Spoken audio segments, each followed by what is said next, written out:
Uma aula de história. Vamos dar continuidade ao estudo do nosso livro. Hoje temos o capítulo 3, Sociedade Açucareira. É ainda uma das etapas do processo de colonização do Brasil. A cana-de-açúcar, uma exploração, uma atividade agrícola que vai ser as bases da economia da sociedade colonial brasileira, ainda nas primeiras décadas, nos primeiros séculos aí da colonização do Brasil. Vamos entender como estava organizada a sociedade brasileira nesse período. Sabemos que ainda hoje a produção agrícola tem forte impacto e influência na nossa balança comercial.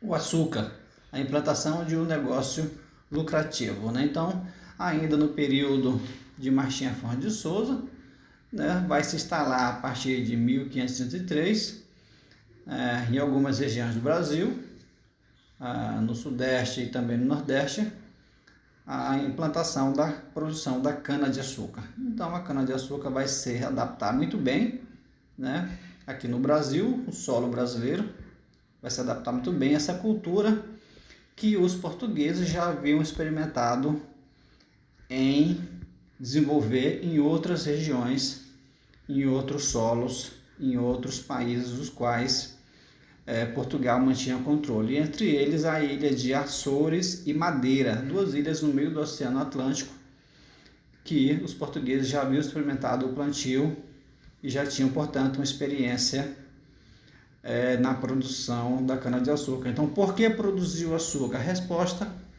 é justamente essa, porque os portugueses já sabiam lidar com esse negócio, já haviam experimentado essa prática e viam que era lucrativa.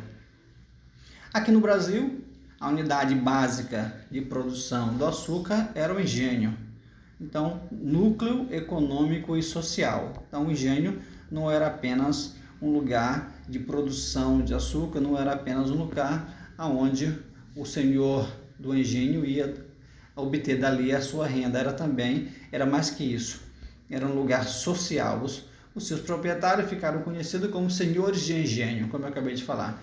Eram geralmente pessoas cuja autoridade ultrapassava os limites de suas terras, estendendo-se às vilas e aos povoados vizinhos. Então, os senhores de engenho eram homens muito poderosos, né?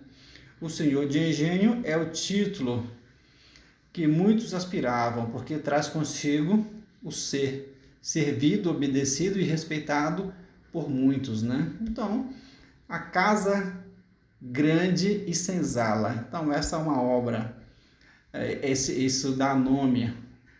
Casa Grande e Senzala é o título de um livro relevante na historiografia brasileira. Gilberto Freire é uma obra polêmica, né? Mas na qual o historiador e sociólogo Gilberto Freire ele vai narrar ali os meandros, né? O que está ali na Casa Grande, as relações entre o senhor de engenho, entre os funcionários, a relação de compadrinho, né? Então, a senzala era a construção onde viviam os escravos africanos e seus descendentes, alojados de maneira precária. E a Casa Grande era um local, um casarão, onde moravam o senhor de engenho e sua família, seus agregados. Vamos usar essa expressão. A Casa do Engenho, com instalações como a moenda e a asfornalha. Então, essa aqui era a unidade básica, né? Casa de purgar, onde o açúcar, depois de esfriado e condensado, era branqueado. E os galpões, onde os blocos de açúcar eram quebrados em várias partes e reduzidos a pó. Tinha ainda a capela, claro que a Igreja Católica com muita influência no processo de colonização. Portugueses eram uma população extremamente católica. Capela, então, onde a comunidade local reunia-se aos domingos e aos dias festivos. Temos aqui um quadro, né, importante, um quadro de Franz Post, né, uma pintura aí que tenta retratar esse ambiente, esse período da colonização do Brasil, em que a cana-de-açúcar era a economia predominante. Aqui o trapiche também, você vê ali a moenda, né, puxada por carros de boi, né? Era a força matriz, era a força animal. Então você tem o mercado interno. Então, mercado interno na colônia, a pecuária e produções agrícolas variadas. Para que servia essa produção agrícola, produção de grãos e também a pecuária? Nós vamos ter a criação de gado para o mercado interno. Então, a produção agrícola e criação de gado era justamente para sustentar, para abastecer o mercado interno, para abastecer os consumidores aqui na colônia, aqui no Brasil. Então, a criação de gado, por exemplo, tornou-se uma das principais atividades econômicas na época. Além de servir de alimento e fornecer couro, os bois também eram utilizados como força motriz, como eu acabei de falar, e como meio de transporte.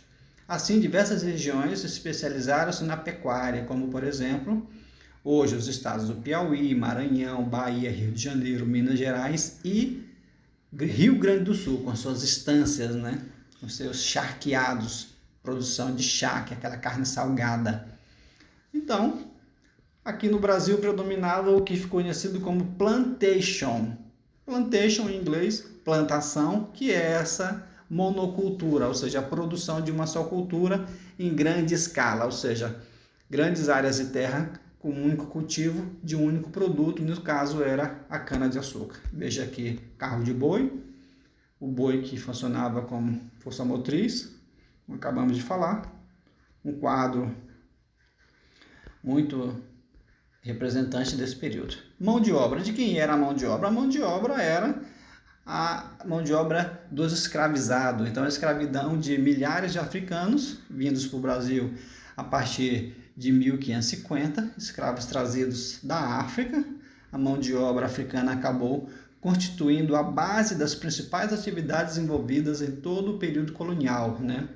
Nós temos essa dívida eterna com o povo negro escravizado que veio da África, que construíram as primeiras cidades, construíram as primeiras igrejas, construíram as primeiras ruas, as primeiras casarões, os primeiros prédios. Então, tudo na base da mão de obra escravizada. Domínio de certas técnicas pelos africanos. Então, aqui a historiadora Stuart Schwartz, ela vai explicar isso, né? Os africanos, sem dúvida, não eram mais predispostos ao cativeiro que os índios, portugueses e ingleses, mas eles dominavam esse domínio da agricultura. Oposição à escravidão indígena. Então, vai chegar um momento que a coroa portuguesa vai se opor, uma orientação da igreja, vai se opor à escravidão dos indígenas. Então, havendo a proibição da escravidão dos indígenas, vai se voltar a atenção para a mão de obra escrava do negro. Então você vai ter aí o predomínio da escravidão africana. Aqui no Brasil, diversos motivos costumam ser apontados pelos historiadores para explicar o predomínio da escravidão africana. Você tem aqui em negrito, barreira cultural, os indígenas do sexo masculino não estavam adaptados ao trabalho, né? Sabemos que não é da cultura indígena produzir de forma excessiva, produzir para ter excedente, eles produzem apenas para a sua subsistência, né? Então, as epidemias, milhares de indígenas contraíram doenças ao entrar em contato com os colonizadores, isso foi fatal, né? Foi muito nocivo para os indígenas adquirir doença como varíola, gripe, isso dizimava populações indígenas com muita facilidade. Seguindo então, na sequência, nós temos aqui a oficina de história. Então vamos parar por aqui, para a aula não ficar muito longa, e vou lhes enviar em anexo a atividade referente a esse capítulo, a esse assunto. Faça bom proveito da aula.